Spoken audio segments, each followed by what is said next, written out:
Marseille a longtemps rêvé d'attirer le monde. Depuis 2013, son image a changé. Les visiteurs sont arrivés, les croisières se sont multipliées, les locations touristiques aussi. Aujourd'hui, la ville doit apprendre à gérer son propre succès. En 2013, Marseille-Provence devient capitale européenne de la culture.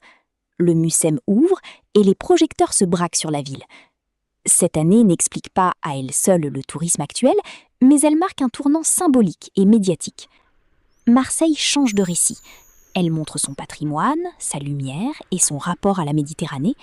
Son attrait tient à une combinaison rare. Une grande ville, la mer, 26 siècles d'histoire et un parc national. Cette fréquentation fait vivre hôtels, restaurants, commerces et activités nautiques. Selon la gamme et l'Office de tourisme, le secteur représente près de 24 000 emplois. Mais cette attractivité crée aussi des tensions. Dans le centre et près du littoral, le logement est sous pression. La ville estime que près de 13 000 logements sont proposés en location saisonnière. Ce n'est pas l'unique cause de la crise, mais cela réduit encore l'offre pour les habitants. Marseille a donc durci ses règles.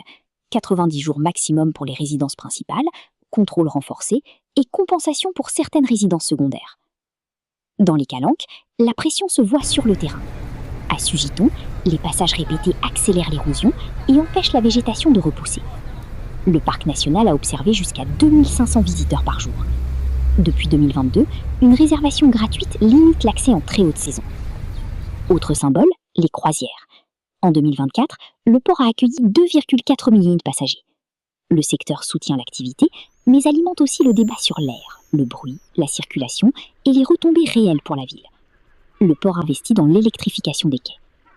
Et les Marseillais? Ils ne forment pas un bloc hostile au tourisme.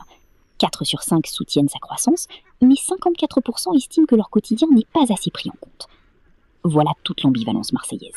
Accueillir sans se déposséder, partager sans abîmer, créer de l'activité sans transformer chaque quartier en décor.